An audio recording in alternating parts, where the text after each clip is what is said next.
the rest of my life, I'll be with you, I'll stay by your side, honest and true.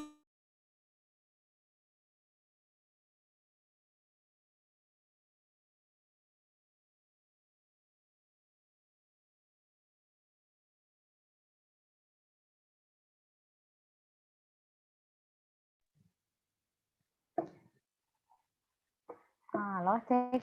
Udah kedengaran belum ya suaranya?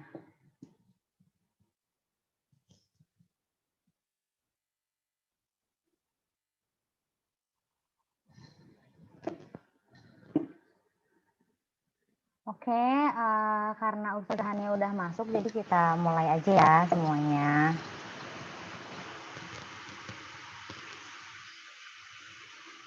Bismillahirrahmanirrahim. Assalamualaikum warahmatullahi wabarakatuh. Alhamdulillahirrahmanirrahim. Wassalatu wassalam ala isyrafil anbiya'i wal mursalin wa ala alihi wa sahbihi ajma'in amma ba'du. Ya, alhamdulillahirrahmanirrahim. Puji dan syukur kita haturkan, kita limpahkan kehadirat Allah Subhanahu wa taala karena atas berkat rahmat dan karunia-Nya alhamdulillah kita masih diberikan kelapangan waktu, kelapangan hati untuk sama-sama berkumpul di majelis ilmu ini. Alhamdulillahirrahmanirrahim ya, karena ini sepertinya di tempat-tempat teman-teman juga hujan ya, agak mendung gitu.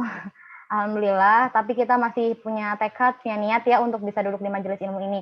Semoga duduknya kita di majelis ilmu ini Allah jadikan di antara kita taman-taman surga, yang dimana Allah naungkan sayap-sayap malaikat di antara kita, Allah jadikan sakinah dan berikan ketenangan di dalam hati kita, dan juga Allah banggakan dan sebut-sebut nama kita dengan bangga di antara makhluk-makhluknya yang lain sebagai hamba-hambanya yang taat. Alhamdulillahirrahmanirrahim. Nah, sekarang kita buka ya acara ini dengan membaca basmalah. Bismillahirrahmanirrahim. Dan yang pertama ya, kita buka terlebih dahulu, diawali acara ini dengan kebaikan insya Allah dengan tilawah yang akan dibacakan oleh Mbak Ebi. Kepada Mbak Ebi, dipersilakan. Ya, terima kasih. Insya Allah akan dibacakan surat An-Nisa ayat 1 sampai 3. A'udzu billahi minasyaitonir rajim. Bismillahirrahmanirrahim. Ya ayyuhan nasu taqu rabbakum alladzi khalaqakum min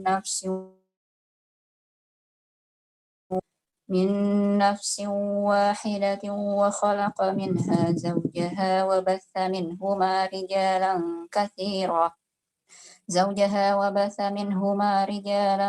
كثيرا ونساء واتقوا الله الذي تساءلون به والأرحام إن الله كان عليكم رقيبا وآتوا اليتامى أموالهم ولا تتبدلوا الخبيث بالطيب ولا تأكلوا أموالهم إلى أموالكم إنه كان حوبا كبيرا وإن خفتم ألا تقسطوا في اليتامى فانكحوا ما طاب لكم من النساء مثنى وثلاث ورباع فإن خفتم ألا تعدلوا فواحدة أو ما ملكت أيمانكم ذلك أدنى ألا تعولوا. Sadaqallahul Azim. Dengan nama Allah yang Maha Pengasih, Maha Penyayang.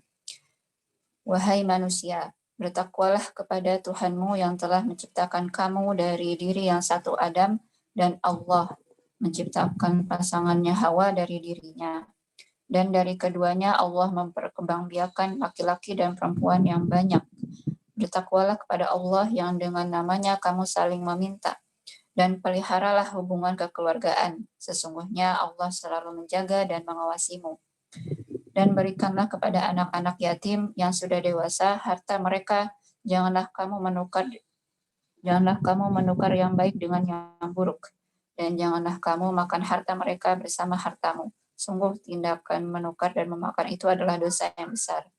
Dan jika kamu khawatir tidak akan mampu berlaku adil terhadap hak-hak perempuan yatim, bila mana kamu menikahinya, maka nikahilah perempuan lain yang kamu senangi, 2, 3, atau 4. Tetapi jika kamu khawatir tidak akan mampu berlaku adil, maka nikahilah seorang saja, atau hamba sahaya perempuan yang kamu miliki. Yang demikian itu lebih dekat agar kamu tidak berbuat zalim. Maha benar Allah atas segala firman-Nya. Terima kasih. Alhamdulillahirrahmanirrahim. Terima kasih telah dibacakan tilawah Al-Quran ya oleh Mbak Ebi.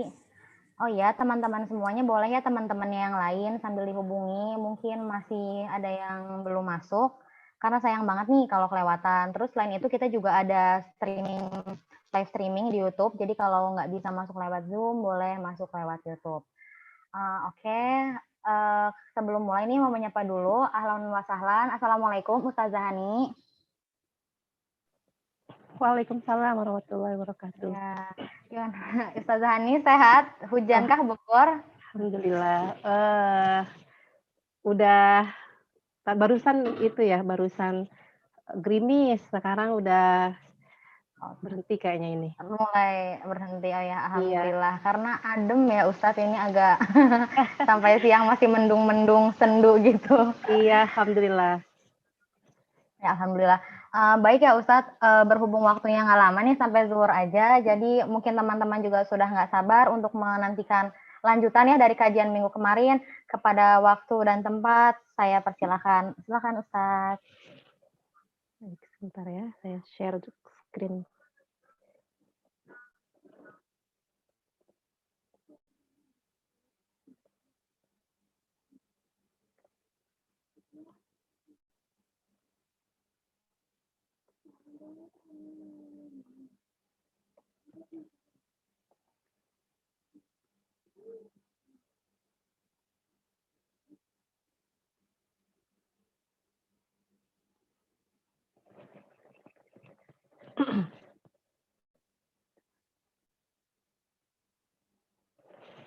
Bentar, masih loading. Oke.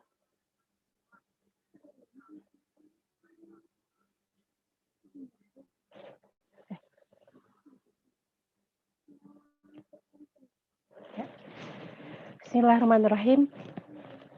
Assalamualaikum warahmatullahi wabarakatuh. Waalaikumsalam warahmatullahi wabarakatuh. Alhamdulillahirabbil alamin. Assalatu wassalamu ala Rasulillah sayyidil mursalin wa ala alihi wa ashabihi wa man tabi'ahu bi ihsanin ila yaumil qiyamah. Alhamdulillah, senang sekali pada pagi hari yang cerah ini, cerah mendung ya. Cerah mendung yang alhamdulillah dengan adanya mendung ya kita bisa menikmati suasana yang berbeda dari hari-hari yang biasanya. Dan kita juga mendapatkan keberkahan pagi dengan adanya hujan di pagi hari ya, kita bersyukur kepada Allah masih diberikan kesehatan sampai pada detik ini masih bisa hadir ya, walaupun mungkin ada yang sakit, yang hadir di sini mungkin ada yang sakit gitu ya, semoga Allah sembuhkan. Dan jika di sini ada yang punya masalah atau misalkan menghadapi berbagai problematika hidup, semoga Allah berikan solusinya ya. Dengan wasilah kita terus mengkaji ilmu-ilmu Allah, semoga itu menjadi wasilah kita untuk mendapatkan berbagai kemudahan dalam kehidupan dan agar kita selalu mendapatkan hidayah Allah. Alhamdulillah, pada pagi hari ini kita ingin melanjutkan pembahasan kita dari yang 2 pekan lalu ya, 2 pekan lalu ya, cepat banget ya. Rasanya baru pekan lalu, ternyata sudah 2 pekan yang lalu kita membahas tentang pengantar fikih. Jadi memang sebetulnya pengantar fikih itu untuk slide-nya sendiri singkat sebetulnya. Cuman saya ingin gitu ya, dengan pengantar fikih ini kita bisa sama-sama memahami fikih itu dengan sudut pandang cinta. Nah, jadi bukan sekedar kita melihat fikih itu sebagai sebuah ilmu, bukan sebagai sebuah aturan saja. Misalkan ini hukumnya apa? Ini hukumnya halal apa haram, ini hukumnya boleh apa tidak, bukan sekedar itu ya. Fikih itu bukan sekedar ini hukumnya apa. Ya. Terus kita misalkan mau pakai kemarin saya mengikuti kajian teman-teman di Korsel, Masya Allah mereka membahas bagaimana namanya ketika memilih produk kosmetik, subhanallah. Produk kosmetik kan mereka tinggal di negara yang yang minoritas ya. Bagaimana mereka membahas produk itu dikaji. Jadi kalau mau beli kosmetik itu mereka tinggal lihat bahan-bahannya apa, subhanallah. Itu kenapa sampai seperti itu? Jangan sampai kita melihat fikih hanya sebatas ini boleh apa tidak. Tapi bagaimana kita melihat fikih itu sebagai sebuah pesan cinta dari Allah, sebagai sebuah bentuk cinta dari Allah kepada kita manusia, bahwa seluruh bagian dari fikih itu Allah buat, Allah susun, Allah rangkai sedemikian rupa itu dalam rangka kecintaan Allah kepada manusia. Insya Allah nanti kita akan kupas pada pagi hari ini bagaimana lapis-lapis cinta. Nah, kalau Ustadz Salim Abdullah kan ada lapis-lapis keberkahan ya. Nah ini lapis-lapis cinta yang Allah taruh di dalam semua lapisan fikih. Ya, Insya Allah ya. Sebelum kita masuk ke pembahasan yang pekan lalu kita sampai benar nggak ya? Pekan lalu kita sampai kepada slide yang ini. Kaidah pembahasan fikih ya. Sebentar. Ini saya jadi nggak bisa lihat wajah teman-teman. Saya harus klik lagi. Oke. Nah, waktu itu kita sampai sini ya, kaidah pembahasan fikih ya. Benar nggak? Ada yang ingat? Iya Ustazah, benar kalau nggak salah sampai ya. Berarti kita masuk kepada fikih dari masa ke masa. Nah, kita ada di masa yang mana nih, teman-teman? Boleh dilihat di sini ada 4 masa. Jadi memang yang kita bahas saat ini fikih itu adalah fikih umat Nabi Muhammad Shallallahu Alaihi Wasallam. Sebelumnya ada fikih ada ya, dari sejak zaman Nabi Adam, Nabi Musa, Nabi Isa, Nabi Daud, semuanya ada fikihnya masing-masing, ada syariatnya masing-masing. Syariatnya ya sama, ya pokok-pokok syariatnya sama, cuman dalam tataran teknis ada beberapa hal yang memang berbeda-beda disesuaikan dengan kebutuhan umat. Sedangkan umat Nabi Muhammad ini yang paling panjang sejak 14 abad yang lalu, syariat yang diturunkan hingga saat ini adalah sama, itu syariat Nabi Muhammad. Maka kita mulai fikih dari masa sahabat. Nah, bagaimana sih zaman sahabat Rasulullah? Apakah ada kitab fikih? Ada nggak kira-kira kitab fikih pas zaman sahabat? Pernah menemukan buku fikih pas zaman sahabat? Nggak ada ya? Nggak ada, karena sumber penyampai syariatnya, penyampai fikihnya itu adalah Rasulullah, masih ada. Rasulullahnya masih hidup. Jadi bagaimana fikih ketika pada masa sahabat? Nah, fikihnya adalah sahabat bertanya langsung kepada Rasulullah Shallallahu Alaihi Wasallam. Jadi nanya. Jadi kalau misalkan ada persoalan-persoalan itu para sahabat langsung. Saya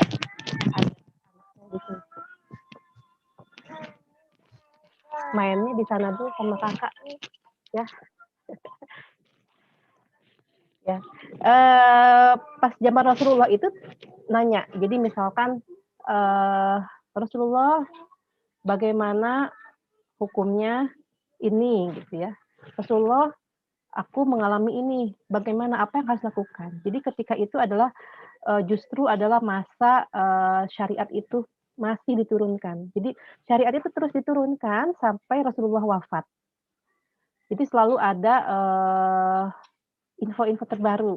Kayak misalkan hijab pada awalnya nggak langsung diwajibkan kan, para sahabiah masih memakai pakaian seperti yang orang Arab seperti masa itu.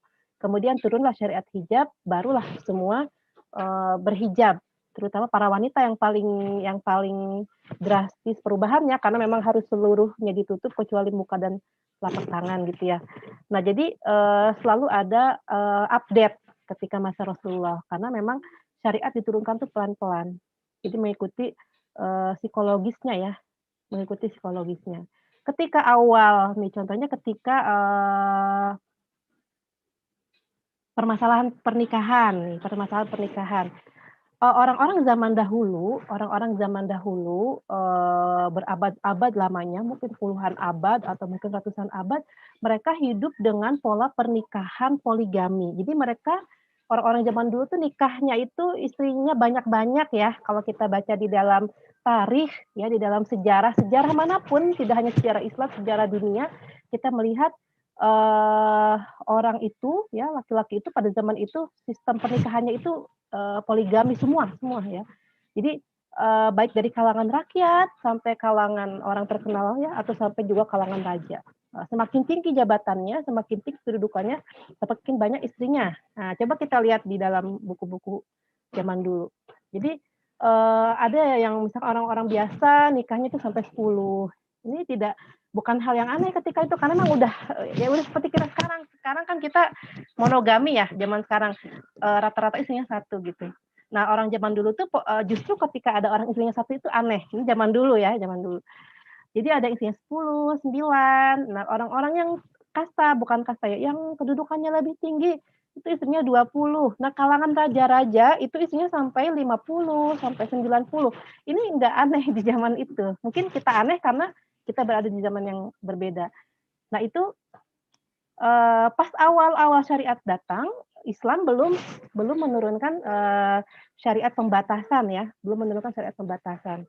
Nah, ketika itu para sahabat masih seperti biasa, istrinya ada yang 9, Umar bin Khattab, ya, kemudian yang lainnya juga ya, istrinya itu ada yang 9, ada yang 10, ada yang 11. Jadi memang udah umum seperti itu ya. Kemudian dan waktu itu belum ada aturan-aturan yang mengatur bagaimana hukum seorang suami mengatur rumah tangga ketika istrinya banyak, itu belum ada aturannya.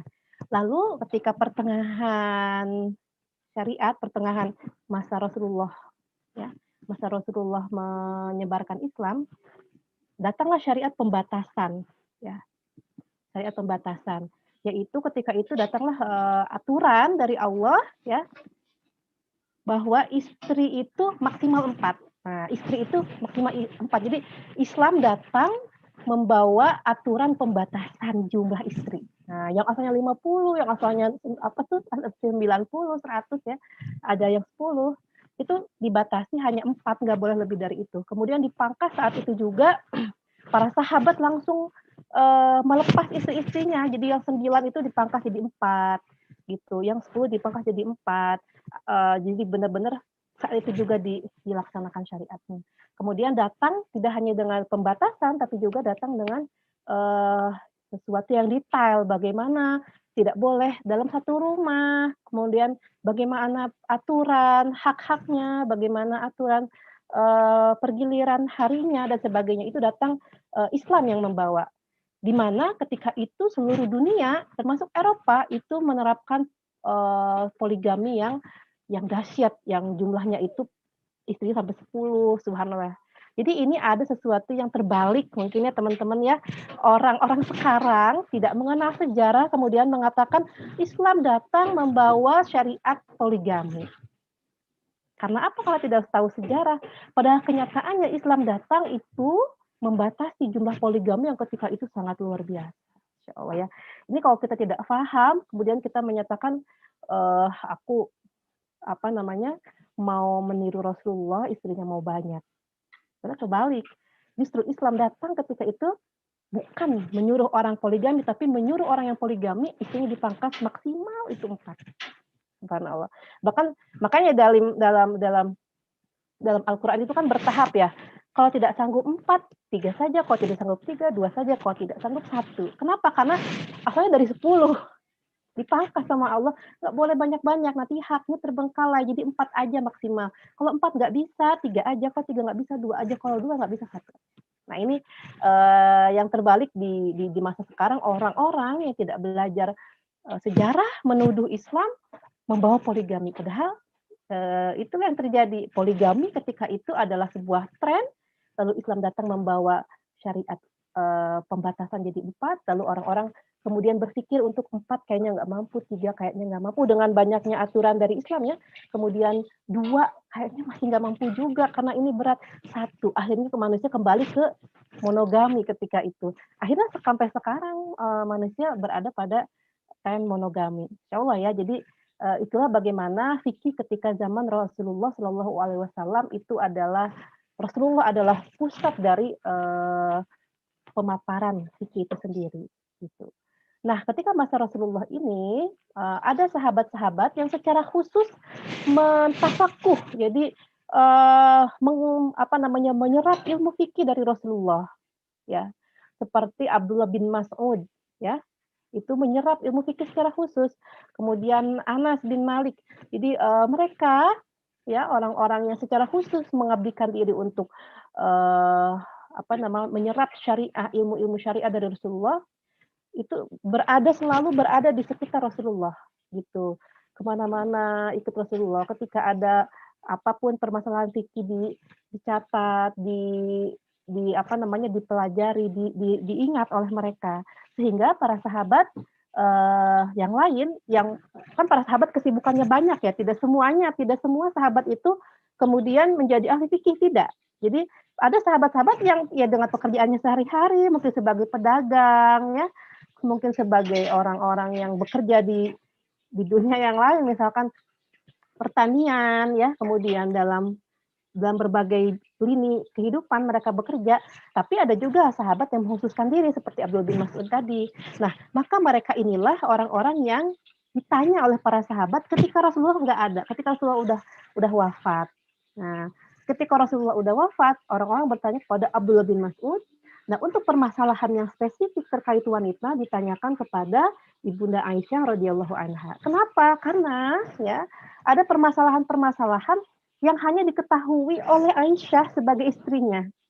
Kayak misalkan, kalau kita buka fikih tentang taharah wanita, misalkan tentang haid, ya, tentang nifas, tentang menyusui, ya, tentang menyusui, itu diketahui secara khusus oleh para istri-istri Rasulullah, ya, Ibunda Sofia, Ibunda Aisyah, yang memang 24 jam sih ya, yang memang berada di bersama Rasulullah dan membahas permasalahan-permasalahan wanita. Jadi para sahabat yang lain, ya, yang laki-laki itu bertanya kalau permasalahan wanita memang pada Aisyah, bagaimana Rasulullah ketika mandi janabah, mandi besar, apakah begini sah, apakah seperti ini, bagaimana dalam permasalahan rumah tangga. Masya Allah, Islam kan mengatur sampai permasalahan di dalam kamar, ya, itu dibahas. Dan itu yang tahu ya istri-istrinya, gitu kan. Jadi para sahabat nanya kepada istri-istri Rasulullah Shallallahu Alaihi Wasallam. Gitu. Jadi saling melengkapi nih, Aisyah radhiyallahu anha, Ibunda Aisyah, kemudian Abdullah bin Mas'ud, kemudian para sahabat yang mendalami fikih lain saling melengkapi dari apa yang didapatkan dari Rasulullah Shallallahu Alaihi Wasallam. Itu ya. Jadi ketika masa para sahabat itu Islam fikih itu dalam masa perkembangannya, ya, selalu ada update, selalu ada informasi-informasi karena turunnya tuh bertahap kayak gitu. Kemudian, nah setelah masa sahabat, ya, kemudian masa tabi'in, kemudian tabi'in itu masih budaya untuk bertanya kepada orang-orang atau faqih atau orang-orang yang mendalami fikih itu masih muncul.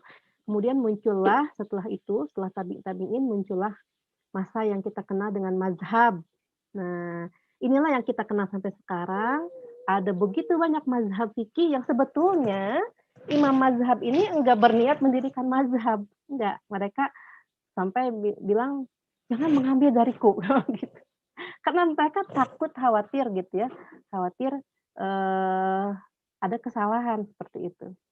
Khawatir adanya kultus individu, khawatir adanya mentaklid kepada imam mazhab. Jadi ketika Imam Syafi'i, Imam Hambali, ya, Imam Malik, Imam Hanafi hidup, mereka tidak menyebut dirinya imam mazhab, enggak. Yang menyebut siapa, yang membuat itu jadi mazhab ya orang-orang setelahnya. Gitu. Mereka ketika itu adalah orang yang faqih, yang dijadikan rujukan, begitu. Ya. Dan mereka punya masing-masing mempunyai cara penyimpulan hukum. Jadi inilah yang membuat berbeda. Nih misalkan teman-teman kan di sini banyaknya yang belajar sains ya. Nah itu misalkan ada sebuah persoalan fisika atau matematika, kemudian kita mau menyelesaikannya, nah maka itu ada metode-metodenya. Nah, metodenya atau misalkan yang belajar statistika mungkin ya ada metode pengolahan data. Nah, metode-metode inilah berbeda-beda setiap imam mazhab, ya. Bagaimana sebuah ayat, sebuah hadis kemudian disimpulkan menjadi sebuah kesimpulan hukum. Ada satu hadis, saya dulu pernah ketika kuliah menemukan permasalahan fikih, hadisnya itu yang dijadikan landasan hukumnya itu cuma satu hadis, tetapi cara pengambilan makna, pengambilan hukum dari hadis itu berbeda-beda. Kan mazhab itu sebetulnya tidak hanya 5, ya banyak sebetulnya. Itu satu hadis itu melahirkan 11 pendapat. Nah, bisa terjadi. Hadisnya mah satu, tapi pendapatnya, hasil akhir dari pengolahan itu ada 11 pendapat. Dengan satu hadis yang sama. Jadi, tidak serta-merta kita melihat satu hadis itu kemudian, oh, berarti ini begini. Misal, hadis tentang akan tiba suatu saat nanti, kata Rasulullah zaman sekarang ya berarti, wanita-wanita yang berjalan di kepalanya seperti punuk unta. Nah, ini hadis ya. Tapi memaknai hadis ini itu menjadi sebuah kesimpulan hukum itu ada prosesnya. Prosesnya ini di dalam setiap mazhab itu berbeda-beda caranya. Maka hasil akhirnya print out-nya itu berbeda-beda gitu. Ya. Nah, ketika masa mazhab ini banyak sekali mazhab yang berkembang yang kemudian dipakai sekarang secara umum, secara internasional itu ada 5 mazhab ya, secara internasional. Sebagaimana yang kita kenal ya, Syafi'i dari Imam Syafi'i, Hanbali dari Imam Ahmad bin Hambal, kemudian Maliki dari Imam Malik, kemudian apalagi tuh yang belum disebut, Maliki, Hambali, Hanafi ya dari Imam Ibu Hanifah, dan Az-Zahiri dari Imam Az-Zahiri ya, Az-Zahiriyah dari Imam Az-Zahiri. Nah, ini ada 5 yang terkenal secara istilahnya mazhab-mazhab terbesar yang kita pakai di berbagai dunia. Jadi dalam kesimpulan fikih, kan fikih itu setiap tahunnya itu ada yang namanya majelis internasional untuk membahas sebuah permasalahan-permasalahan baru. Kan selalu ada permasalahan baru ya. Selalu ada permasalahan baru seperti misalkan bagaimana hukumnya donor jantung, transplantasi hati, transplantasi ini. Nah, itu semua dibahas dalam majma' atau perkumpulan fikih, para ahli fikih dari seluruh dunia. Ada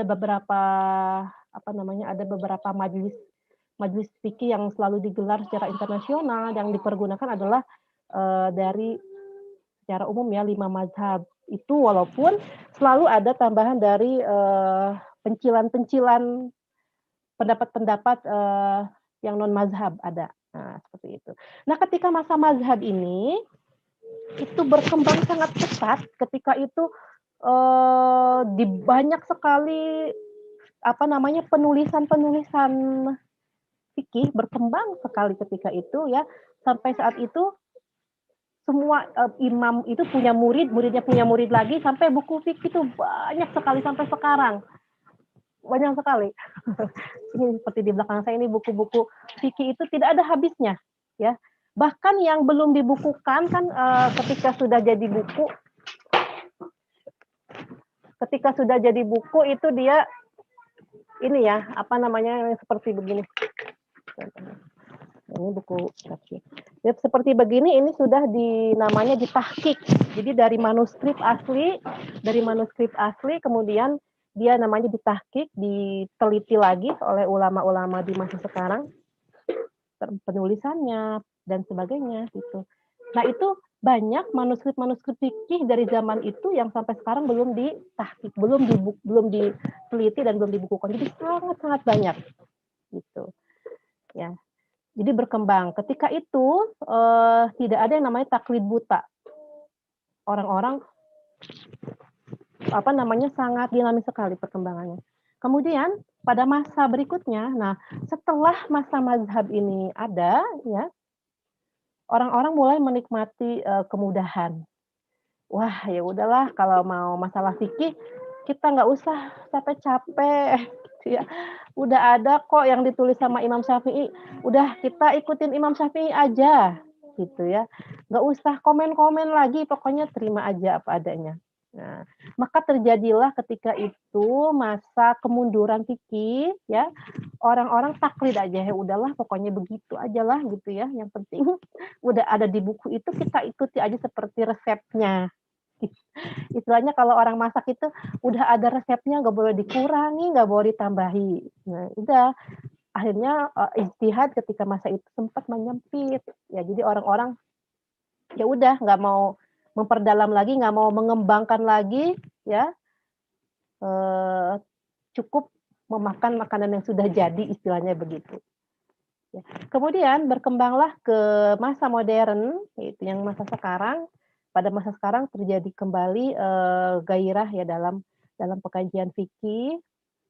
Seiring dengan apa? Seiring dengan perkembangan zaman yang begitu pesat. Otomatis harus dikaji lagi ya. Banyak hal-hal yang tidak ada di zaman dulu yang saat ini harus dipecahkan. Pecahkan apanya? Kan dipecahkan gelasnya. Dipecahkan ini gimana? Ini boleh apa enggak? Nah, itu otomatis harus rembuk lagi para ahli fikih ya. Belajar lagi, dikaji lagi. Sekarang masa uang elektronik. Nah, uang elektronik ini sebenarnya sangat rentan karena dia berhubungan dengan bank-bank ribawi ya, sangat rentan terjadi riba di dalamnya. Nah, maka di masa sekarang istilahnya rapat lagi para ahli fikih. Ini bagaimana caranya supaya sesuai dengan syariat gitu. Ini bagaimana hukumnya gitu. Jadi masa modern seperti sekarang ini berkembang lagi ilmu fikih. Nah, hanya saja memang itu ya, kalau yang terjadi sekarang membludaknya informasi ya. Jadi informasi begitu membludak banyak sekali sampai kita bisa makan apa saja, padahal yang kita makan, maksudnya makan ilmu apa saja, padahal ilmu itu belum tentu valid. Karena apa? Karena kita mengaksesnya di internet, misalkan gini, mau nanya apa hukumnya menjual kucing. Ada hadisnya ya, ada hadis larangan jual beli kucing, bahasa Rasulullah. Udah kita mau cari tahu apa hukumnya. Kita biasanya tidak bertanya kepada orang yang paham fikih, tapi kita ketik di Google, kemudian muncul, ya nggak? Pada di sini banyak yang gitu.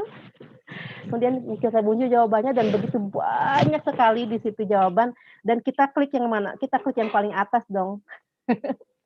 Kita klik yang paling atas, kita meyakini itu jawaban yang paling benar. Tanpa kita merujuk kembali bagaimana sebetulnya di dalam fikihnya yang asli ya gitu. Jadi rujukan terbaik itu adalah kitab. Kalau untuk fikih itu rujukan terbaik sampai saat ini adalah kitab yang ditulis ulama secara resmi, atau secara resmi itu sudah diakui, buku yang sudah diakui gitu. Adapun Google, oke lah kita terbantu dengan Google, tapi tetap kita harus recheck lagi gitu. Karena di Google semua bisa menulis. Orang yang baru dengar kajian, kemudian ditulis menjadi kesimpulan fikih. Kemudian orang lain baca, oh iya bener, ini toh sesuai dengan yang aku pikirkan. Padahal yang menulis pun mungkin hanya dengar kajian, mungkin pas dengar kajiannya juga ngantuk. Mungkin salah nangkep, ya enggak? Jadi sangat mungkin sekali terjadi distorsi, terjadi kesalahan dalam pengutipan pendapat fikih di dalam Google. Jadi emang paling valid merujuk ke buku. Kalau bukunya kita nggak punya, ya merujuklah, bertanyalah, ya. Fas'alu ahla dzikri in kuntum la ta'lamun. Tanya sama yang ngerti ketika kita tidak tahu, ya. Ini fikih dari masa ke masa. Selanjutnya, oke. Ini layarnya nggak saya besarkan. Maaf ya, nanti saya share aja filenya ya. Soalnya kalau dibesarkan ini laptop saya agak loading, jadi kalau dibesarin nanti khawatir malah mati ya. Syariah dan fikih. Nah ini, kita mungkin ada yang bertanya, di sini ada yang bertanya nggak? Syariah dan fikih itu bedanya apa? Ya enggak? Pernah dengar ya, orang-orang bilang, kita tegakkan syariat Islam gitu. Syariat Islam itu apa? Nah, teman-teman apa nih? Boleh dia ditulis di kolom chat. Apa itu syariat menurut teman-teman? Jangan lihat di sini. Jangan lihat di slide. Ini soalnya tulisan yang formal banget yang ada di slide. Apa yang apa yang terlintas di benak kalian ketika kita dengar kata syariat? Oke. 3 menit. Boleh sambil ditulis. Mungkin MC bisa bacakan jawaban teman-teman karena saya nggak bisa lihat chatnya. Ini saya dari laptop, jadi tidak terlihat chatnya. Ada yang jawab aturan-aturan Islam, Ustazah. Mana lagi nih yang jawab? Boleh teman-teman pendapatnya dituliskan di kolom komentar, di kolom chat. Nah, saya bisa baca nih, saya bisa baca nih chatnya. Oke, mana nih? Apa yang terlintas di benak teman-teman ketika ngomongin syariat? Terus, syariat itu sama tidak dengan fikih ya?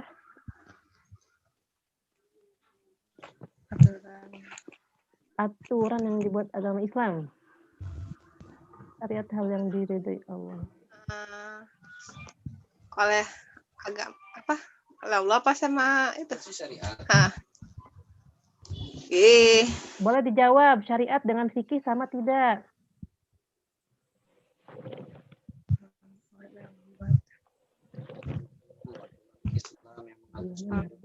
Aturan yang dibuat tuh aturan.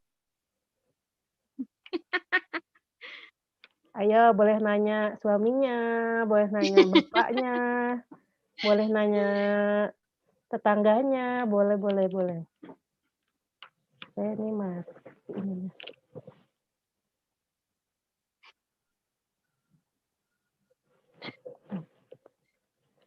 Sambil betulin kameranya, ini kameranya ya.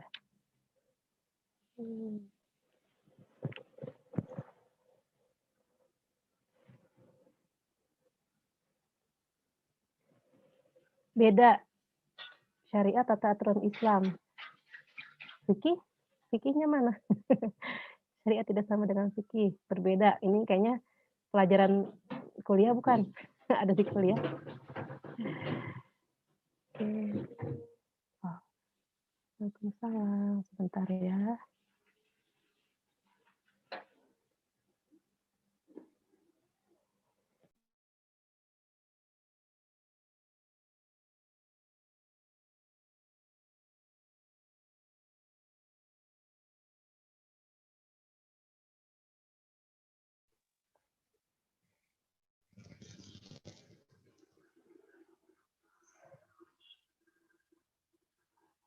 Allah, sementara fikih adalah ijtihad manusia.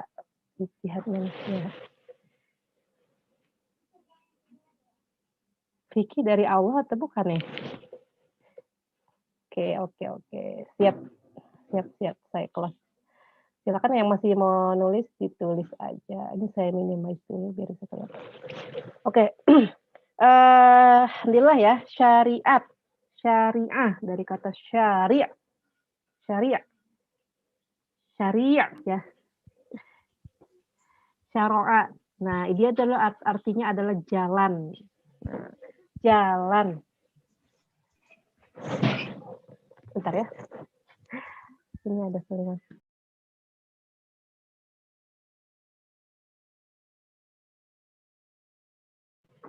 Oke.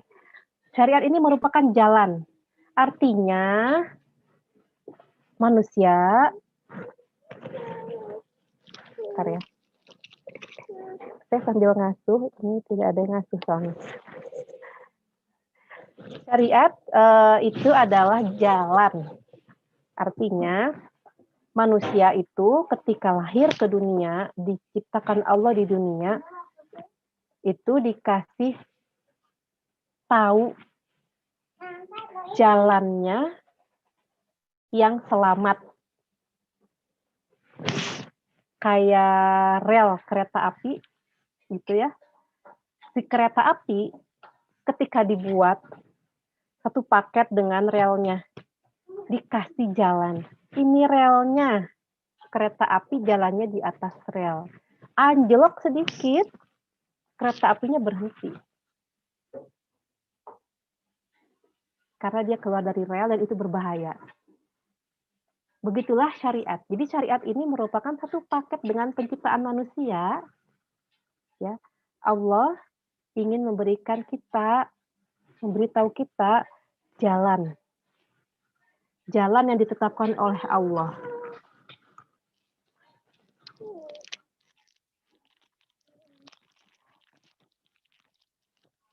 Saya bukain susu anak dulu.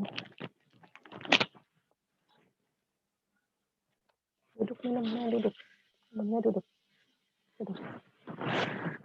Jalan yang ditetapkan oleh Allah, di sana itu di dalam syariat isinya adalah hukum-hukum yang diturunkan oleh Allah melalui rasul-rasulnya. Jadi hukum syariat ini diberitahukan oleh Allah kepada manusia melalui rasulnya, karena Allah tidak berbicara langsung kepada manusia. Ya, secara zahir ya, secara zahir tidak berbicara langsung, tetapi semua perkataan Allah itu diturunkan melalui rasulnya, termasuk Rasulullah SAW. Semua pembicaraan Allah itu yang kita lihat sehari-hari saat ini ada di dalam Al-Quran. Jadi Al-Quran ini isinya adalah semua perkataan dari Allah melalui Rasulullah SAW. Gitu.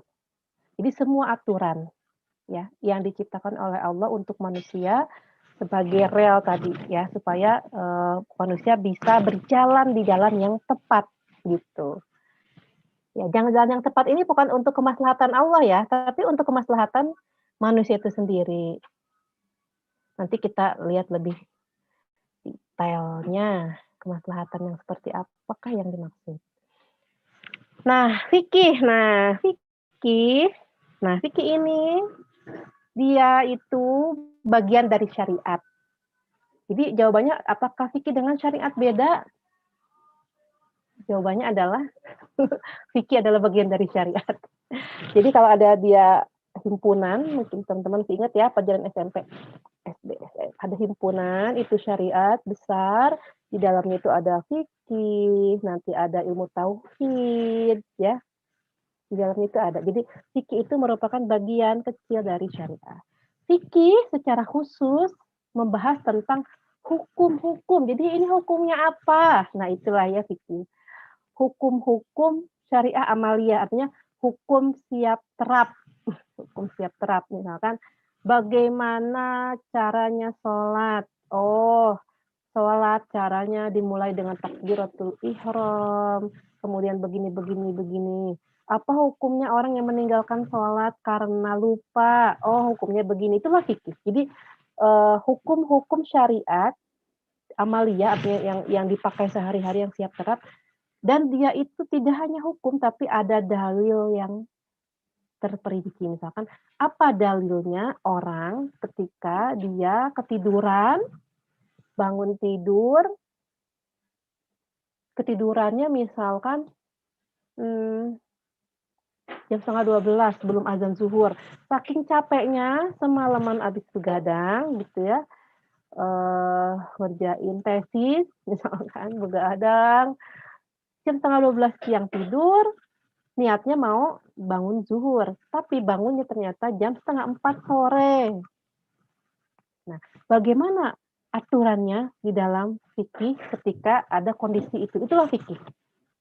Misalkan, oh di dalam fikihnya sholatnya di apain? Sholatnya di kodo ketika asar. Jadi sholatnya 2, bukan jamak. Bukan jamak, karena jamak mah harus diniatin ya.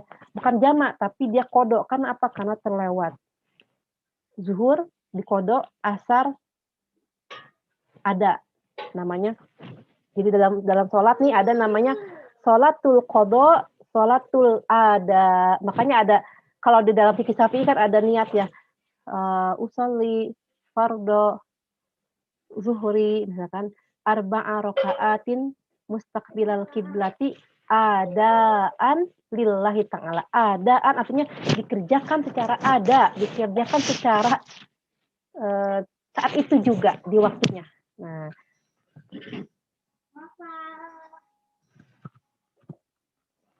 bentar ya, saya ada telepon. Khawatir gitu.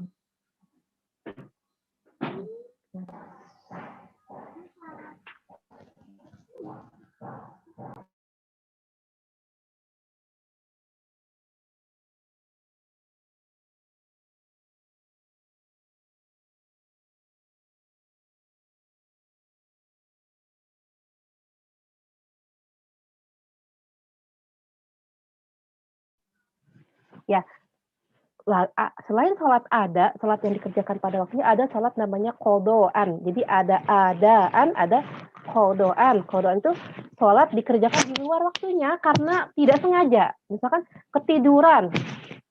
Misalkan kita dioperasi. Nah, operasi bius, baik bius total ataupun bius lokal ya. Artinya kita kalau udah di ruang operasi kan nggak bisa bergerak.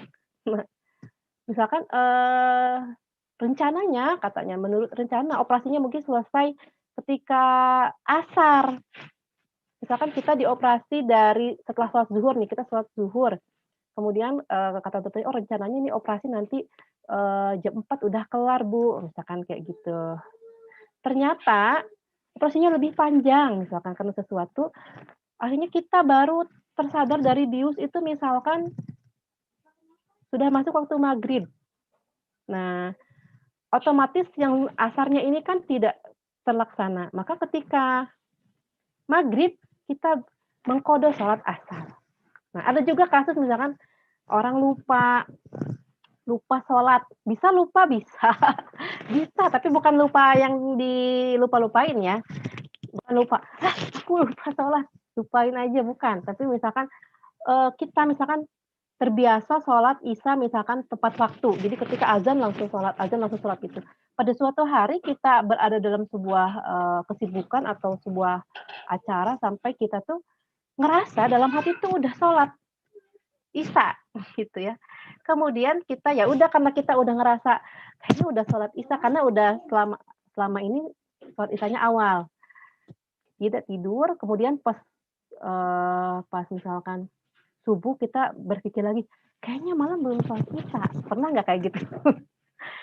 Kayaknya malam belum sholat isya. Iya ya, belum sholat isya. Ini udah subuh. Nah itu diatur dalam fikih berdasarkan dalil-dalilnya. Apa dalilnya ketika kita seperti itu? Itulah fikih. Jadi mengatur hukum-hukum. Nah kalau syariah itu lebih luas lagi. Ya tadi sebagaimana saya sebutkan, syariah itu berkaitan dengan hukum-hukum, prinsip-prinsip, ya, yang lebih luas, artinya lebih mencakup segala hal. Kita lihat nih, hal apa saja yang masuk dalam fikih, dalam syariat.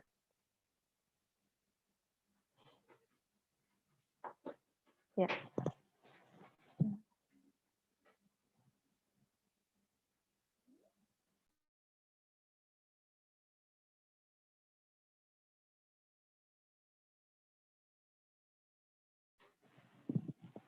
Nah, di dalam fikih, sorry. Di dalam syariat itu ada beberapa, misalkan ada ilmu tauhid. Nah, ini yang berhubungan dengan akidah. Misalkan,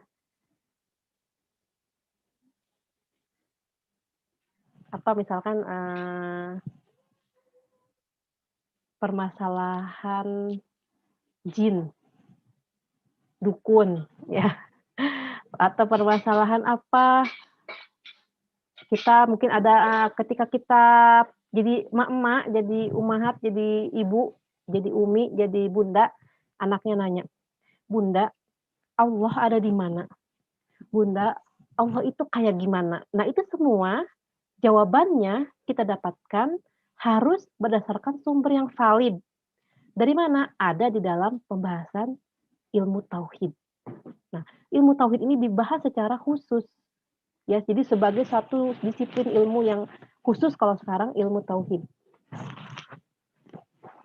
Ya. Tuh. Jadi berkaitan dengan dasar-dasar keyakinan agama Islam, rukun iman, rukun Islam, hal-hal yang membatalkan syahadat, hal-hal yang memperkuat keimanan seseorang. Kemudian bagaimana seseorang agar imannya selalu selalu aman gitu ya. Bagaimana ketika kita misalkan kita ketika ditimpa musibah harus seperti apa. Nah, itu semua ada dalam ilmu tauhid. Kemudian di dalam syariat juga ada yang namanya ilmu akhlak. Nah, inilah yang kita kenal dengan adab, ya, peraturan-peraturan. Bagaimana saat kita bertemu dengan teman, bagaimana ketika kita berhadapan dengan orang tua, bagaimana akhlak kita terhadap anak, terhadap suami, terhadap tetangga, semua ada dalam ilmu akhlak dan itu juga merupakan bagian dari syariat. Nah, ada ilmu fikih. Nah, di dalam syariat ini ada satu lagi ilmu fikih yang kita ingin pelajari, ya, yaitu mengatur hubungan kita dengan Allah, ya, dalam berupa hukum-hukum tadi, misalkan bagaimana ketika sholat, bagaimana ketika zikir, ya, bacaan apa saja yang dibaca, seperti itu. Dan berhubungan dengan manusia yang kita kenal dengan fikih muamalah, kemudian fikih rumah tangga, ya, termasuk dalamnya ada fikih nikah dan sebagainya, ya, itu berhubungan dengan manusia. Jadi udah jelas ya teman-teman, di dalam syariat itu ada salah satu ilmu yaitu fikih. Ya, jadi jelas ya sekarang ketika kita bicara syariat dan fikih kita tidak bingung lagi, ya. Jadi fikih itu ada di dalam ilmu syariat.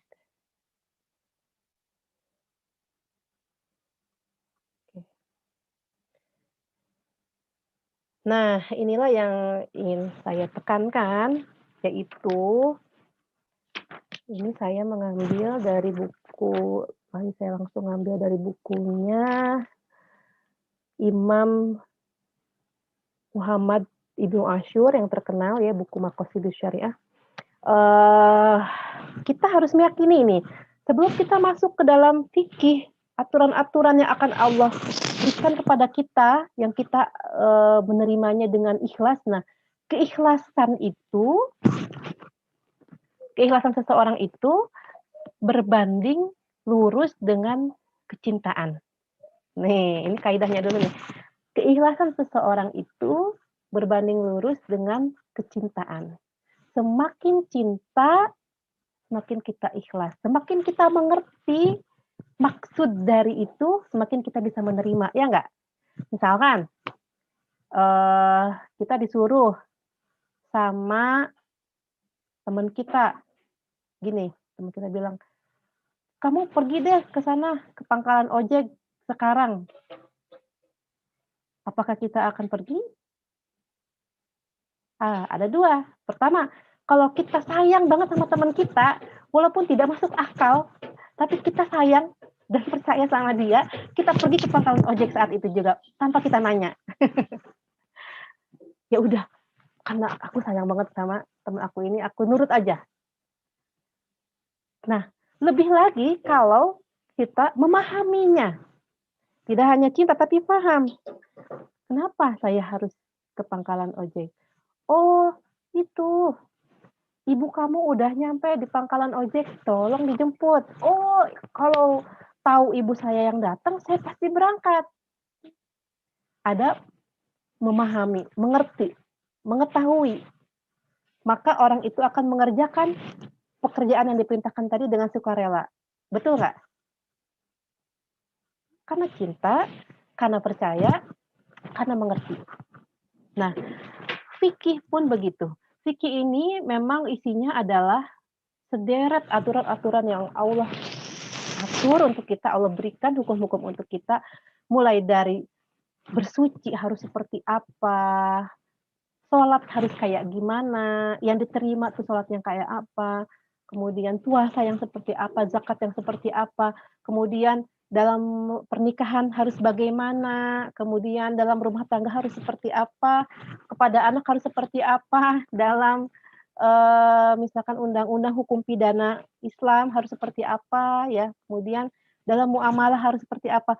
Itu semua kalau tidak ada kita kecintaan kepada yang diturunkan oleh Allah itu, kemudian kita masih dalam keadaan ragu, artinya tidak percaya penuh, kemudian kita tidak paham maksud di baliknya, kira-kira apa yang akan kita rasakan dengan sederet aturan yang Allah kasih. Kita belum cinta sama aturan yang Allah. Bukan cinta, kalau kecinta ke Allah mah kita belajar dari dulu, tapi kita sudah cinta belum sama berbagai aturan yang Allah kasih. Kita percaya nggak sama berbagai aturan yang Allah kasih itu? Percaya untuk kebaikan kita. Kemudian yang ketiga, kita paham belum maksud di baliknya. Kira-kira kalau kita belum cinta, belum percaya, belum tahu maksud di baliknya, kita kira-kira dengan sederet aturan itu kita bagaimana? Apa yang kita rasakan? Apa yang teman-teman rasakan kalau kita tidak tahu 3 poin itu? Jadi gimana? Boleh langsung ngomong. Gimana? Jadi nggak ikhlas Ustazah ngerjainnya, lama-lama jenuh. Jenuh ya? Jenuh. Oke. Yang lainnya? Boleh ngomong langsung, boleh di chat. Seperti terbebani Ustadz, karena kan sebenarnya banyak banget Ustazah kadang aturannya. Mungkin kayak gitu. Terbebani ya. Kayak kita deh pas kecil ya, kata orang tua kita, ayo lagi main, sholat dulu. Sholat, jangan lupa nih, sholat gitu ya. Terbebani kata anak kecil kan? Iya Ustazah. Karena kenapa harus sholat? Temen aku aja nggak disuruh sama bapaknya, kayak gitu ya. Terbebani ya. Ada lagi mungkin yang lain? Nggak enjoy mengerjakannya. Nggak enjoy ya, kita ngerjainnya nggak menikmati. Kenapa sih? Perempuan muslimah harus menutupi dadanya, jilbabnya itu kenapa jilbabnya itu harus menutupi dadanya? Kan kelihatan gemuk kalau jilbabnya besar, kan kayak gitu. Itu pengalaman ketika saya pos aliyah ya, nggak mau jilbabnya itu nggak mau panjang gitu, nggak mau menutupi dada. Kenapa? Karena kayak emak-emak jilbab tuh sebenarnya aja pendek apa sih gitu. Kenapa sih harus panjang, kan jadi kesannya kayak emak-emak gitu. Kenapa sih nggak boleh misalkan, bukan nggak boleh, kenapa sih kita tidak boleh berlebih-lebihan dalam memakai make up misalkan gitu? Emang kan jadinya nggak bagus gitu. Itu kan akan muncul dalam naluri kita ya sebagai seorang wanita seperti itu. Kenapa sih nggak boleh misalkan alis, mencukur alis? Kenapa? Kan lebih rapi tuh ketika dicukur, terus kemudian kita gambar sendiri misalkan kayak gitu. Mungkin ada pertanyaan-pertanyaan seperti itu di dalam benak kita ya, ketika kita belum memahami kenapa Allah ngatur-ngatur gitu. Kalau bahasa orang yang nggak, pas kita nggak ngerti, kita kenapa kayak gini diatur-atur sama Allah. Nah ini Masya Allah saya mencoba merangkum ya dari sebagian kecil dari kitab Maqasid Syariah. Kita pertama sebagai seorang muslim itu harus meyakini bahwa setiap syariat yang diatur oleh Allah, ya, setiap syariat yang diatur oleh Allah itu dibuat dalam rangka kemaslahatan manusia. Semuanya. semuanya. Tidak ada satu pun dari ratusan atau mungkin ribuan aturan yang Allah kasih ke kita, kecuali di dalamnya itu adalah untuk kemaslahatan kita. Karena apa? Karena di dalam Al-Quran, surat Ad-Dukhan, وَمَا خَلَقْنَا السَّمَاوَاتِ وَالْأَرْضَ وَمَا بَيْنَهُمَا لَاعِبِينَ وَمَا خَلَقْنَاهُمَا إِلَّا بِالْحَقِّ. Kata Allah, kami tidak menciptakan langit dan bumi dan apa yang ada di antara keduanya dengan bermain-main. Jadi Allah tidak menciptakan apapun di bumi ini cuman iseng aja gitu, nggak ada. Gitu. وَمَا خَلَقْنَاهُمَا إِلَّا بِالْحَقِّ. Dan Allah juga tidak menciptakan semuanya itu kecuali dengan hak, dengan benar, dengan sungguh-sungguh, dengan di situ tuh selalu ada maknanya. Nah, jadi ketika ada syariat Allah, aturan Allah yang diturunkan, yang kita ketahui, kita pertama yakini dulu bahwa di dalamnya itu dibuat oleh Allah untuk kemaslahatan manusia, bukan untuk makhluk yang lain, ya, untuk makhluk yang namanya manusia. Dan otomatis kalau udah di dalam syariat udah bicara manusia itu otomatis manusia dan jin karena ciptakannya satu paket ya, manusia dan jin. Sama-sama manusia dan jin itu mempunyai syariat yang sama, itu syariat Nabi Muhammad SAW. Nah, fil ajil wal ajil. Nah, ini ada istilah fil ajil wal ajil. Ini bahasa Arab ya.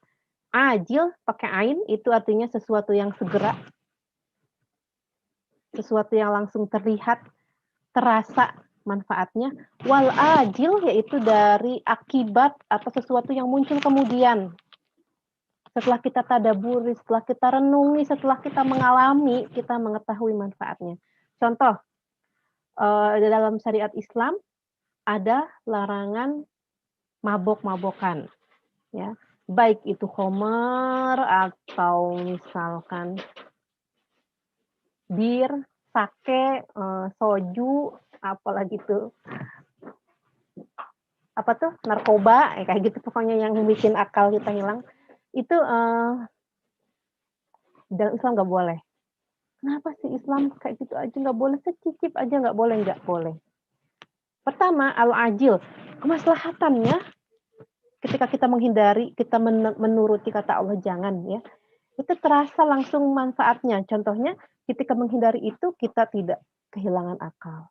Kehilangan akal yang dimana ya disebutkan dalam Islam itu al-khamar umul khaba'is. Khamar ini menghilangkan akal. Khamar itu adalah ibu dari sebuah keburukan. Karena ketika kita dalam keadaan tidak sadar, maksudnya dalam keadaan mabuk, kita bisa mengerjakan berbagai kemaksiatan tanpa sadar. Seperti misalkan menimbulkan kecelakaan lalu lintas. Bahkan pernah terjadi ketika di dalam sebuah cerita Islam, cerita di masa lalu gitu, ada seorang yang sangat solih ketika disuruh memilih, kamu pilih deh mau membunuh orang, pokoknya orang ini tawari ya, coba di antara keburukan ini mana yang kamu pilih, membunuh orang, memperkosa seorang wanita atau meminum khamar gitu. Nggak mau lah ya, tapi dipaksa tuh ketika itu ya, akhirnya ya udahlah yang paling ringan minum khamar aja gitu. Karena kan masa membunuh, masa memperkosa kan kayaknya berat banget gitu kan. Ya udah minum khamar aja katanya, yang paling ringan. Ternyata ketika sudah minum khamar, ternyata dua pekerjaan yang buruk tadi itu ikut terkerjakan tanpa sadar. Nah, itu terasa langsung akibatnya, ya. Kemudian kemaslahatan yang ajil, kemaslahatan yang akan terasa jauh setelahnya, kita nggak tahu tapi Allah tahu. Misalkan perintah ya tadi ya, misalkan contohnya kayak misalkan minum khamar. Nah, itu ketika yang terasa manfaatnya kan tadi langsung ya, ada yang terhindar dari hal-hal yang buruk ketika kita mabok. Tapi setelah itu terasa lagi manfaatnya yang jauh lebih, yang jangka panjangnya. Misalkan manfaatnya adalah tidak hanya kerusakan akal, tapi juga kerusakan di dalam organ hati, ya enggak? Karena minuman beralkohol atau minuman yang memabukkan merusak hati, ginjal, banyak sekali seperti itu. Contohnya lagi, misalkan dalam syariat Ghodul basor. Nah, menundukkan pandangan. Nah, menundukkan pandangan. Menundukkan pandangan ini khasiatnya terasa ketika langsung tidak? Terasa ketika langsung. Apa? Kita jadi terselamatkan dari perasaan-perasaan yang belum halal, misalkan kayak gitu, karena kita menjaga pandangan. Tapi al-ajil dalam jangka yang lebih panjang, kita terselamatkan tanpa sadar. Misalkan apa? Ketika kita misalkan terjerumus kepada sering melihat yang pandangan-pandangan yang tidak diperkenankan Allah itu ya, kita mungkin terjerumus ke dalam sebuah cinta, misalkan. Kemudian cinta itu kita susah move on, akhirnya kita berat sendiri menghabiskan waktu bertahun-tahun untuk melepaskan permasalahan itu dari kubangan cinta.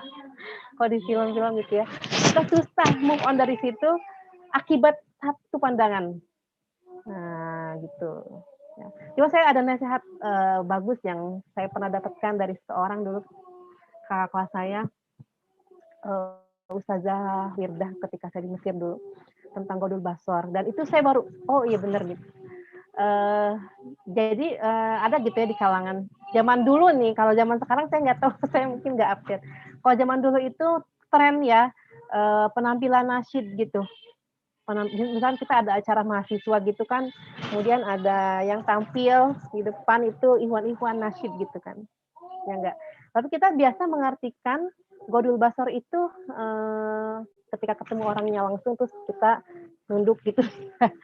Ternyata kata ustazah ini beliau mengatakan bahkan ketika kita nonton konser nasyid ya, yang namanya kita tahu kita Ghodul basor atau tidak itu adalah ma ba'dahu, apa yang terjadi setelahnya. Misalkan kita tahu kita Ghodul basor atau tidak bukan karena kita nundukin kepala, bukan, tapi apa yang terjadi setelahnya. Misal ada konser nasyid, kita nundukin kepala, tapi kita curi-curi pandang ya. Kemudian kita ngomongin orang yang nasyid itu, misalkan ya, ini bisa anak-anak muda, lihat yang itu tadi keren banget ya, orangnya yang itu loh, yang pakai shawl Palestina, misalkan gitu. Itu Masya Allah, itu ya Allah, kok ganteng banget ya, misalkan gitu. Mungkin ketika kita nonton konsernya kita diem, tapi ma ba'dahu, setelahnya, ketika kita pulang, ketika kita ngobrol sama teman-teman, ketika kita misalkan anak-anak yang kuliah, misalkan ketika udah di kosan, tadi tahu nggak itu siapa sih?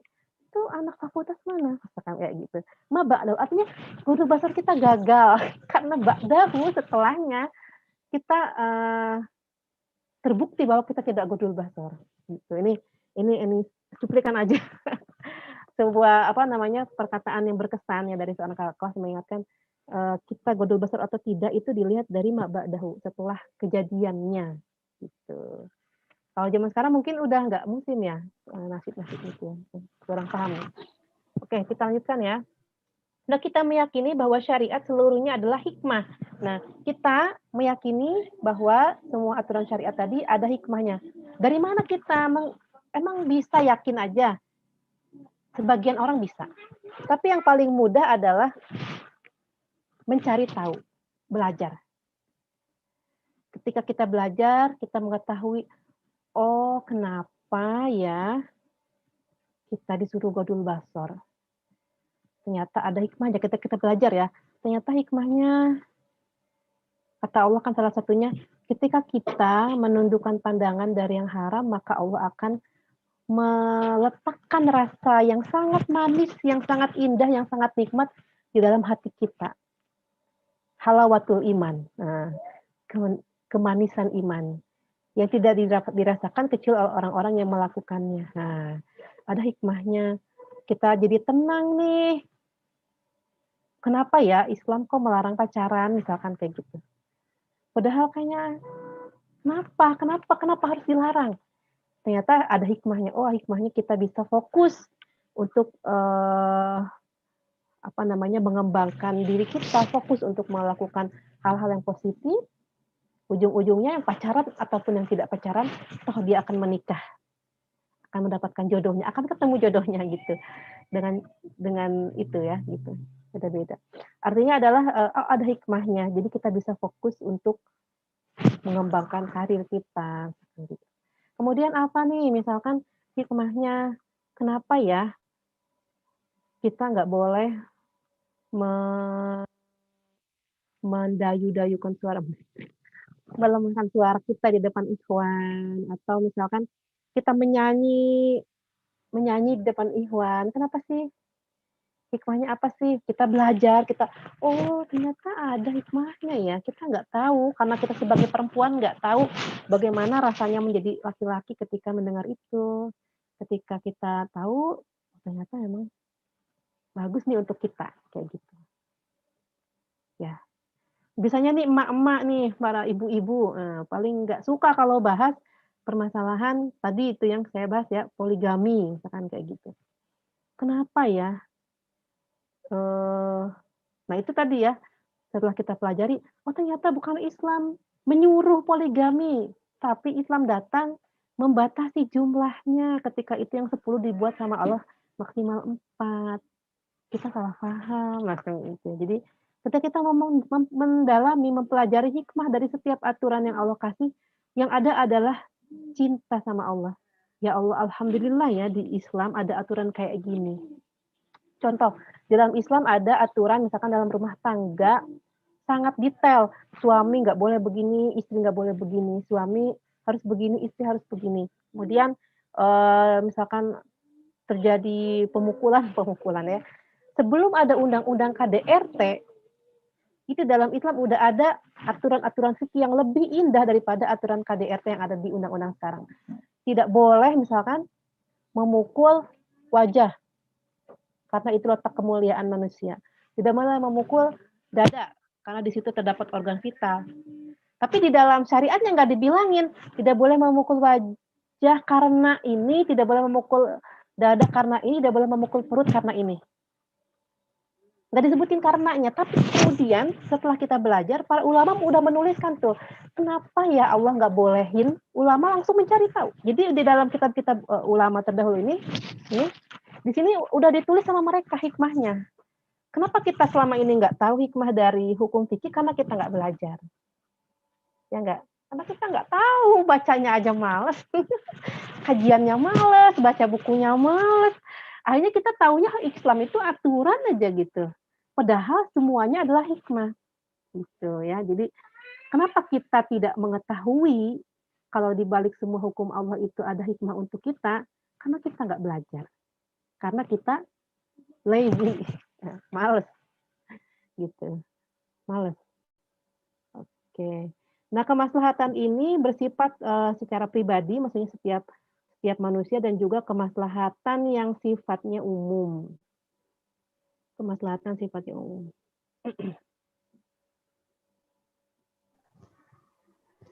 Afwan, Ustazah, waktunya sudah habis. Sudah habis ya, Masya Allah.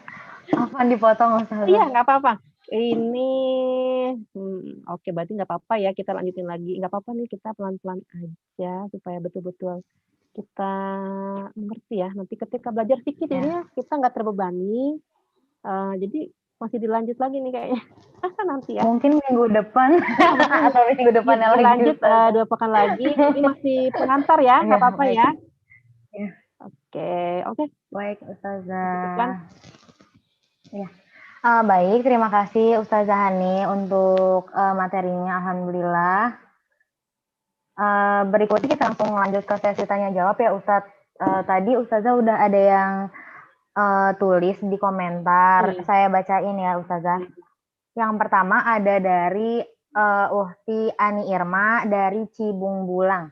Pertanyaannya ada, pernah mendengar kata taufik, mohon dikoreksi jika keliru. Yang saya dengar, taufik itu memilih-milih pendapat salah satu imam yang dianggapnya nyaman untuk digunakan. Dan itu terlarang ketika kita mengikuti satu imam. Itu harus satu paket, misalnya bab sholat, kita mengikuti Imam Syafi'i, maka seperangkat penunjang sholat itu dan segala hal yang berkaitan dengan sholat itu harus sesuai dengan mazhabnya Imam Syafi'i tersebut.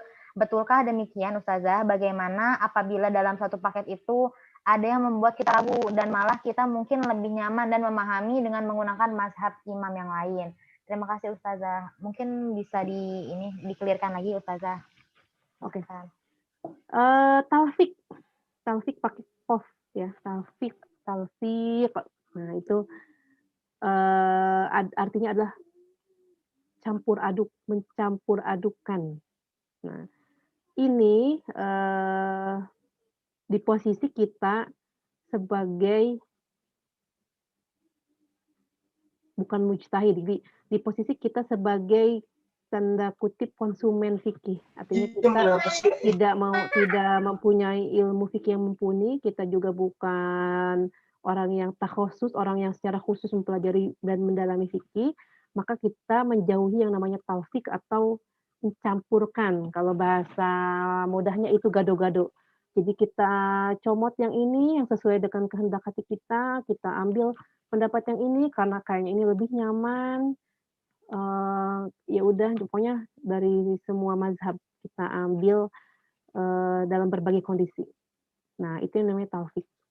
Dan itu memang salah satu yang para ulama zaman sekarang ya, dan ulama terdahulu juga mengatakan, tapi bukan ulama mazhab nih, yang bukan ulama dari Imam Syafi'i, Imam Hanbali yang mengatakan, karena memang itu muncul istilah talfik ini setelahnya, zaman sekarang. Nah, tidak diperbolehkan, tidak baik ya, dalam melakukan talfik, jadi campur aduk. Dan memang salah satu pendapat yang paling kuat adalah satu paket yang paling baik. Ini pendapat yang paling kuat di masa sekarang ya. Itu ketika kita mengambil terkait sholat, berarti sepaket-paketnya dengan wudunya, begitu, itu mengikuti dari pendapat Imam Syafi'i.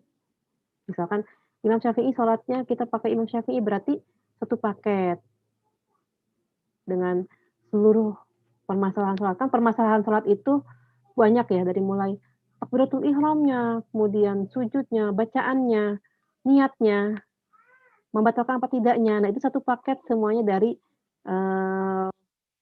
bab dari pendapat Imam Syafi'i. Itu. Jadi talfik itu mengambil sekehendak hati, dicampur-campurkan sekehendak hati. Gitu. Betul, terkait pendapat yang paling kuat adalah mengambil satu paket dalam satu permasalahan. Jadi misalkan permasalahan haji, berarti dalam permasalahan haji dia memilih satu mazhab, misalkan dalam permasalahan haji mengambilnya lebih cenderung kepada Imam Abu Hanifah, misalkan gitu. Maka dalam haji dan umrohnya orang tersebut mengambil satu rangkaian mazhab Hanafi, kayak gitu. Apakah boleh kalau ada satu yang kita ragukan? Nah, ini terdapat perbedaan pandangan ya ulama terkait ini. Ada yang mengatakan karena kita mengambil satu paket berarti kita mengerjakan satu paket. Ada juga yang mengatakan selama kita memahami dalilnya, kemudian kita mengkaji, kemudian kita menemukan sesuatu yang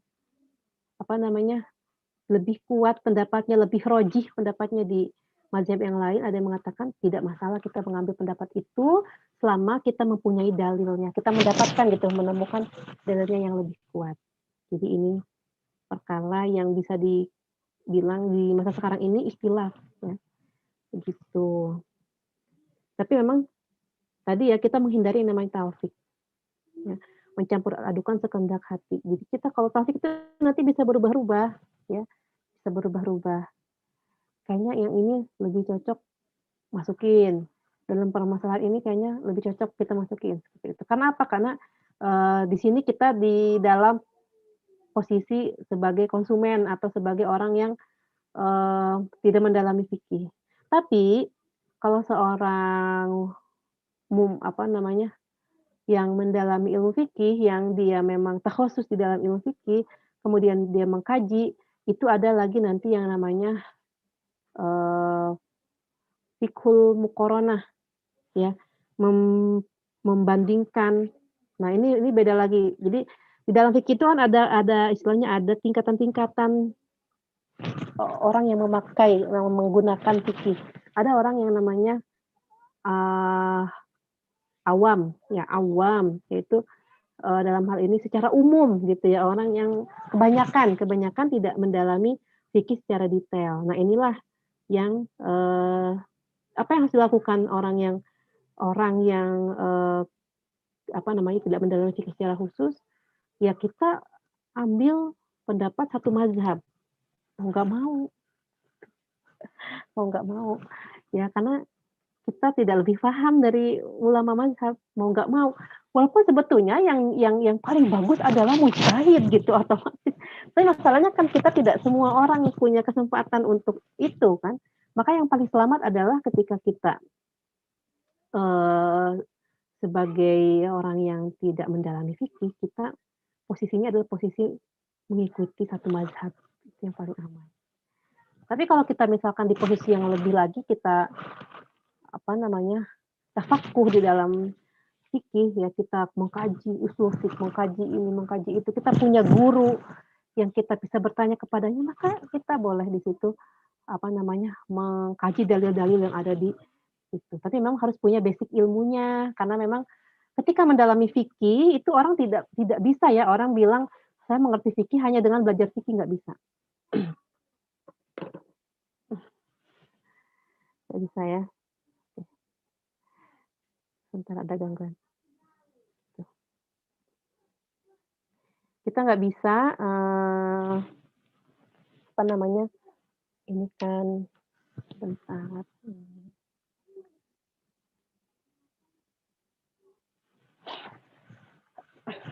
Jadi dalam memahami fikih itu orang nggak bisa bilang saya udah mendalami fikih karena saya baca buku fikih, karena saya ikut kajian fikih, nggak.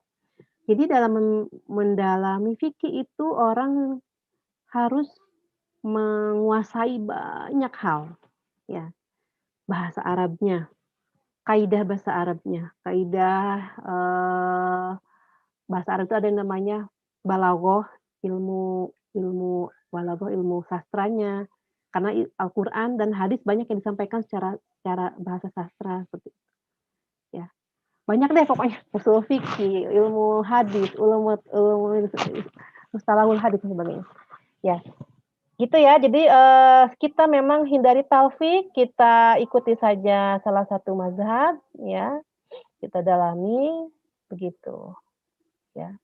Dan yang terbaik adalah kita mempunyai guru. Jadi dalam fikih kita mempunyai guru, kita bertanya kepada guru.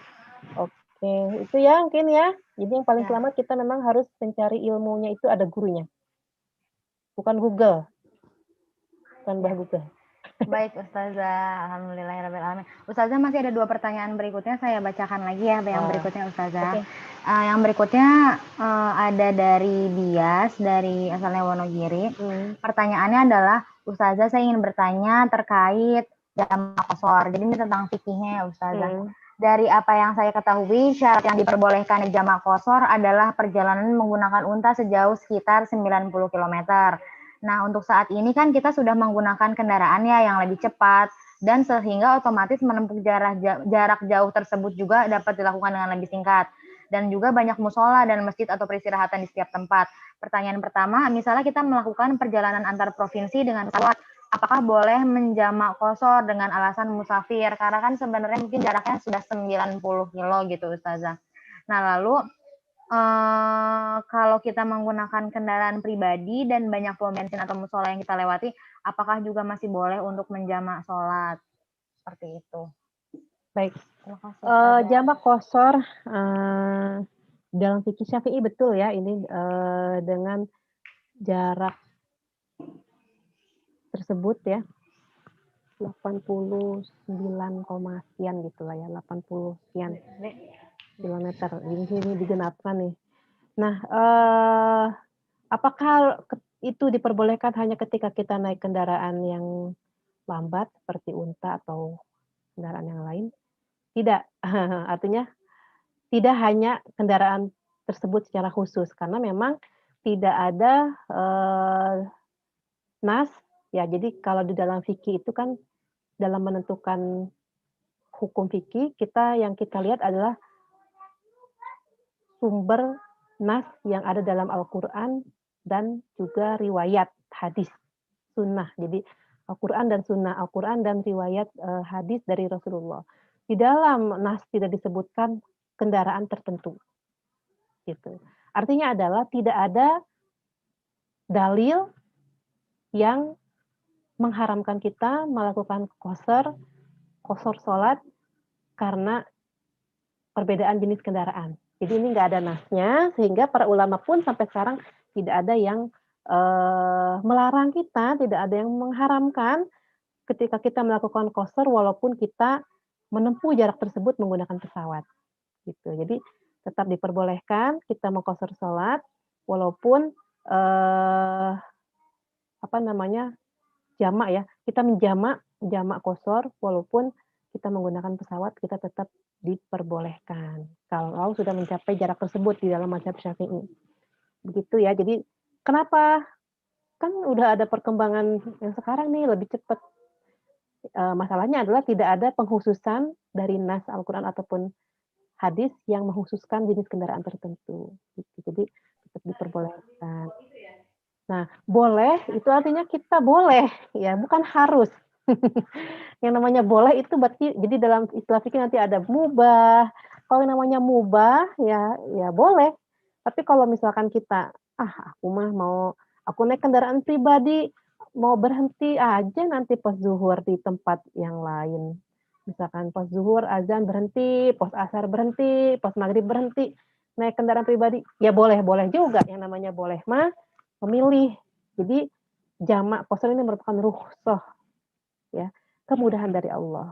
Seperti itu ya, Mbak Bias. Bias, ya. Baik Ustazah, berarti sudah jelas ya Mbak Bias untuk jawaban dari Ustazah Hani. Ada satu lagi ya Ustazah, terakhir pertanyaannya dari Mbak Ebi. Ustazah ingin bertanya, saya pernah membaca buku dan ternyata di luar negeri sana paham-paham dan gerakan-gerakan Islam di luar negeri itu sangat banyak sekali dan juga bermacam-macam. Dari ajaran tersebut, apakah mazhab fikih mereka sama mengikuti mazhab yang 5 atau mungkin ada mazhab-mazhab lainnya? Dan asal-usul bisa berkembang banyak paham di luar negeri itu dari mana ya Ustazah? Terima kasih. Dipersilakan Ustazah. Mazhab, ini mazhab atau apa nih? Mazhab fikih atau gerakan? Berbeda. Berbeda antara mazhab dengan gerakan fikih. Jadi banyak sekali ya, tidak hanya luar negeri, artinya secara internasional gitu ya. Secara internasional itu memang banyak sekali kalau gerakan, ini kan gerakan. Ya, gerakan dengan mazhab itu berbeda. Pertama itu kita pisahkan ya.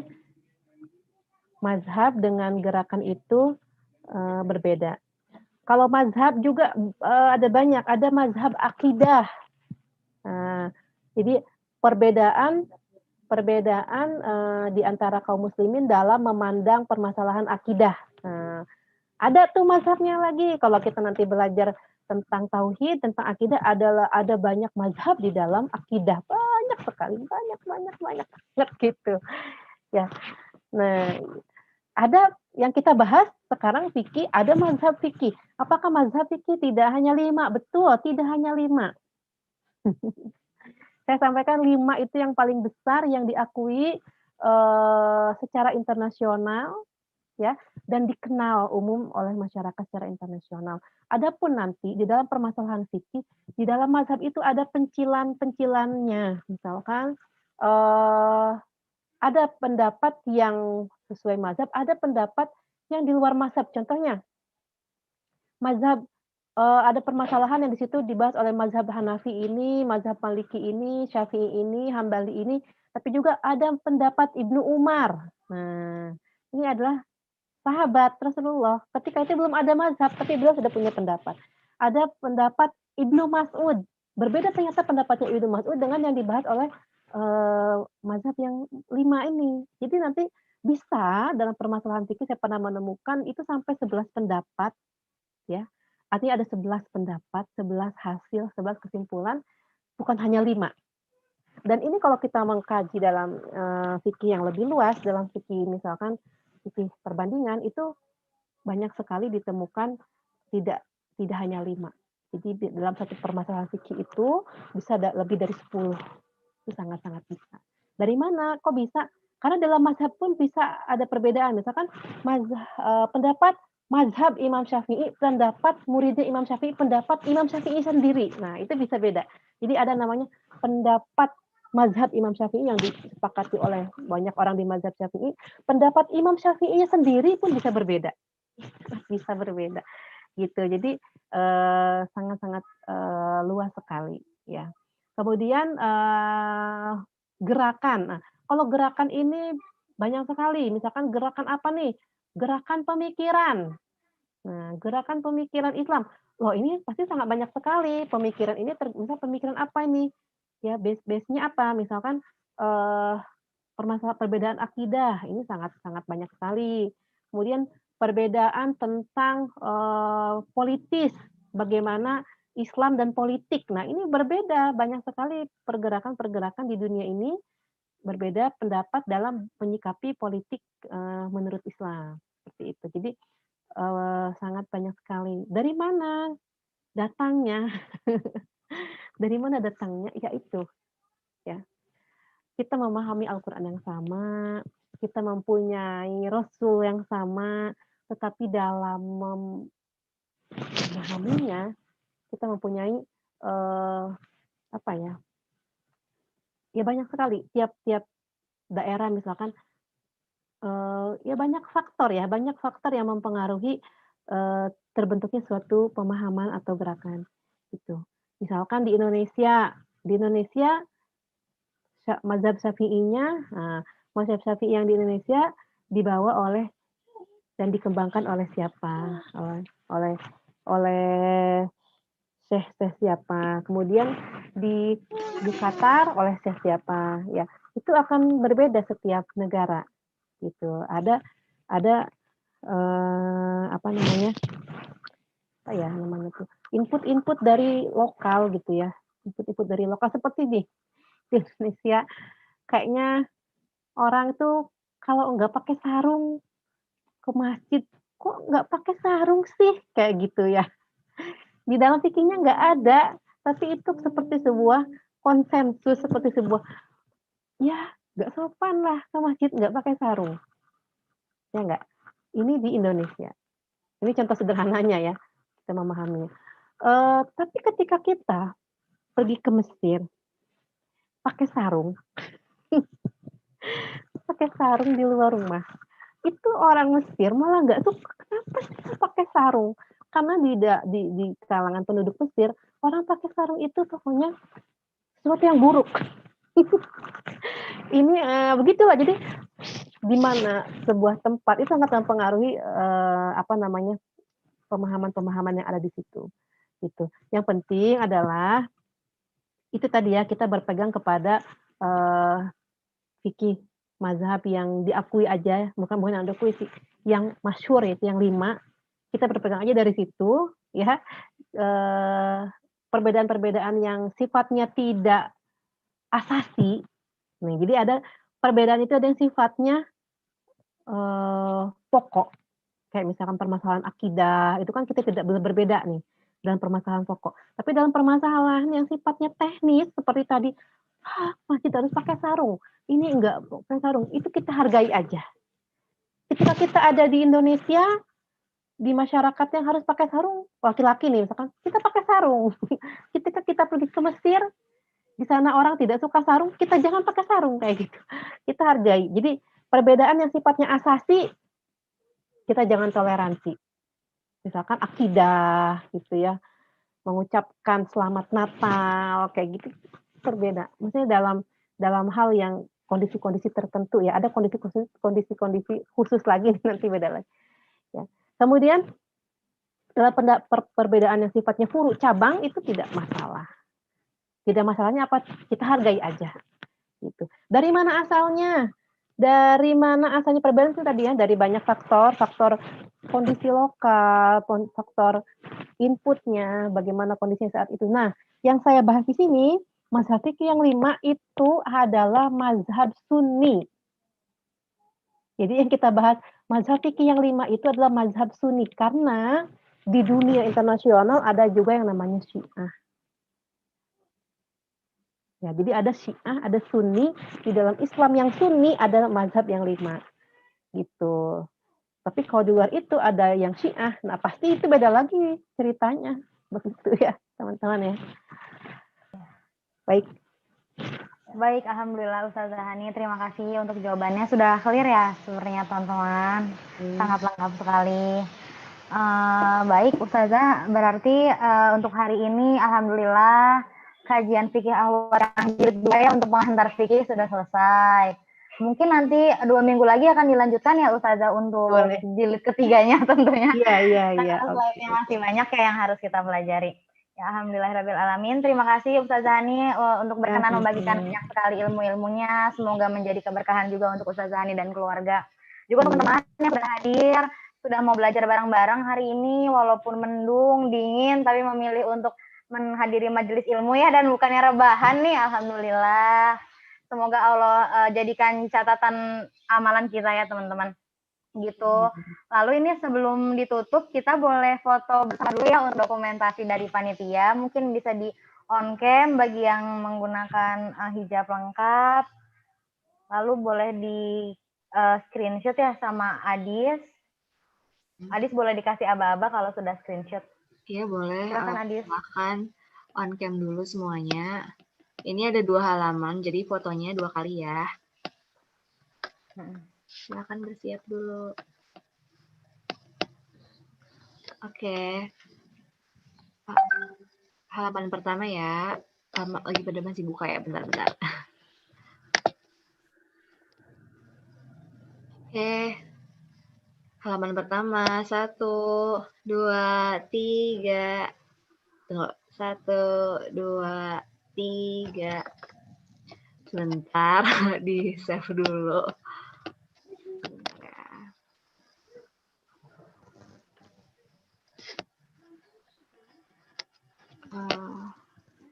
Oke, sekarang halaman yang kedua.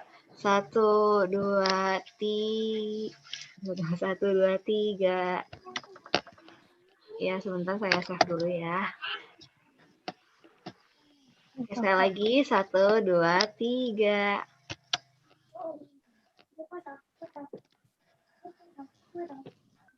Oke, sudah. Terima kasih. Oke, baik. Terima kasih ya Adi sudah membantu untuk screenshotnya.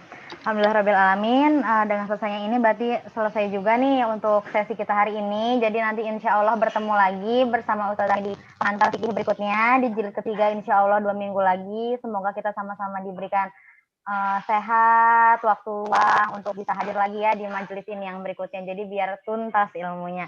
Nanti juga akan ada rekamannya, akan di-share di YouTube. Mungkin bagi teman-temannya yang mau lihat tapi belum punya kelapangan waktu, nanti bisa dibantu share juga untuk teman-teman semuanya. Alhamdulillahirrabbilalamin. Sebelum kita selesai, akan dibacakan dulu doa Robitoh oleh Ica. Ya semoga Allah senantiasa merekatkan hati-hati kita dalam manisa dekapan ukhuwah. Silakan Ica.